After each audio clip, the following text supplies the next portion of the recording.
এই হলো আমাদের সিরিয়ালের নায়িকা, যার নাম টুনি।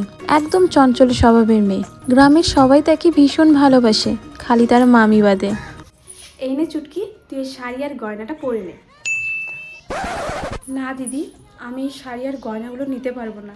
এটা তো তোমার মায়ের, তাই না? ধুর পাগলি মেয়ে, এটি আমার মায়ের হয়েছে তো কি হয়েছে, তাই বলে কি তুই পড়তে পারিস না? তুমি কত ভালো দিদি, আর আমার মাকে দেখেছো কি পাজি। তুমি আমার থেকে বড়, তোমার বিয়ে না দিয়ে আমার বিয়েটাই আগে দিচ্ছে, দেখেছো? বড়দের নামে এমন কথা বলতে নেই। চল, আমি তোকে সাজিয়ে দিচ্ছি। হ্যাঁ, তুমি আমাকে সাজিয়ে দাও। তোকে কি মিষ্টি লাগছে রে মা, দেখেছো দিদি কত সুন্দর সাজাতে পারে। সাজিয়ে তো আমাকে উদ্ধার করেছে। এই শোনটুনি, যখন ছেলে পক্ষ আসবে তাদের সামনে তুই একদম আসবি না। ছোটবেলা তো মা বাবাকে খেয়েছে, এখন আমার মেয়ের বিয়েটাও খাবে। অলক্ষী কোথা কর, যা, বাইরে অনেক কাজ আছে সেগুলো গিয়ে কর। হ্যাঁ মামি, আমি যাচ্ছি। আর ইনি হলেন আমাদের সিরিয়ালের নায়ক, যিনি দীর্ঘ 200 বছর বিদেশে পড়াশোনা করে বাড়ি ফিরে এসছে। ইনার নাম হলো পটল চৌধুরী। ইনার হাবভাব দেখে মনে হচ্ছে ইনি কোনো একটা বড় মিনিস্টার।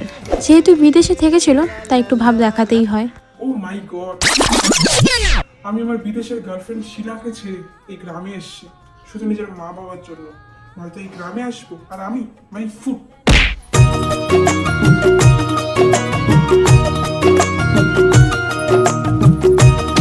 এই, আপনি দেখে চলতে পারেন না? এখনই মাথায় লেগে গেল কুত্তটাও। আমি তো দেখে চলছি, আপনি দেখে চলুন। আসুন, আরও একটা ধাক্কা লাগান, নয়তো আবার শিং হয়ে যাবে আমার মাথায়।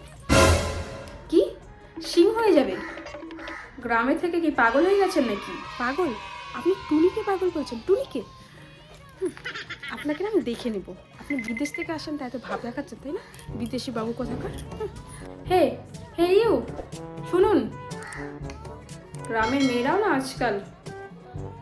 মামি, এই নাও, তুমি যে ফুলের মালা আনতে বলেছিলে না, এনেছি নাও। এই দাঁড়া দাঁড়া দাঁড়া, মালাগুলো নিয়ে তুই ঘরে কোথায় আসছিস?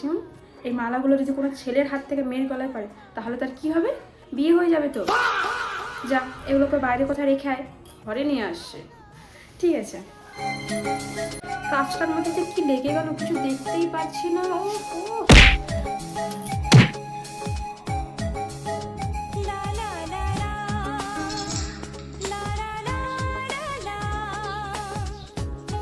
তুই এটা কি করে ফেললি টুনি? যার সাথে তোর ছোট বোনের বিয়ে হবে, যেই বোন তোকে এত ভালোবাসে, তুই তার সাথে বিয়েটা করে নিলি? ছি ছি ছি, তোর থেকে আমি এই আশাটা করিনি। দিদি, তুমি আমার সাথে এমনটা করতে পারলে?